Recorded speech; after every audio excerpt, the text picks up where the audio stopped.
Gjesti dhe Danja, a ka një fiksim Danja për të? Gjesti, si gjithmonë i prirur për shaka dhe ngacmime, e gjen veten në një tjetër situatë zbavitëse me Danjën.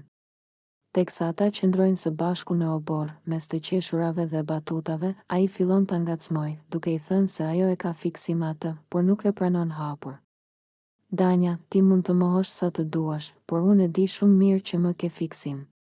E di që të pëlqej, e shoh si më shikon. I thot ai me një buzëqeshje djallëzore. Danja, e habitur nga fjalët e tij, e kundërshton menjëherë duke qeshur me ironi, mos e beso këtë vetë shumë, Gjesti. Pse mendon se do të kisha fiksim ty? Unë s'kam asgjë me ty, thjesht bëjmë muhabet. Por Gjesti nuk ndalet me kaq dhe vazhdon të ngacmoj më tej. Ai afrohet pak më shumë dhe me një ton lozonjar i thot, pranoje, ti do të më puthësh. Po të mos ishin kamerat këtu, ti do ishe hedhur tashmë. Danja ngre vetullat dhe tund kokën me një buzëqeshje skeptike. Mos u gënje vetë kot, Gjesti. Nuk e di nga të vjen kjo vetë besim kaq e madhe, por më mirë ruaje për ditë tjetër. Unë s'kam ndërmend të puth, qetësohu.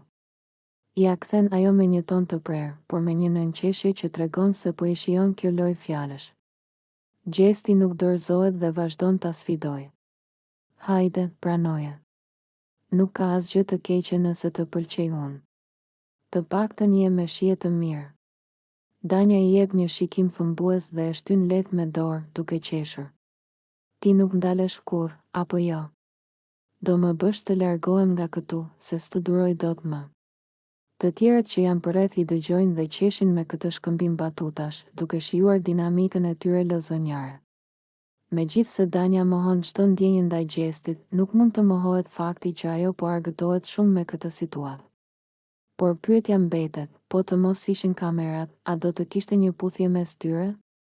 Apo thjesht Gjesti po luan me fjalët si gjithmonë?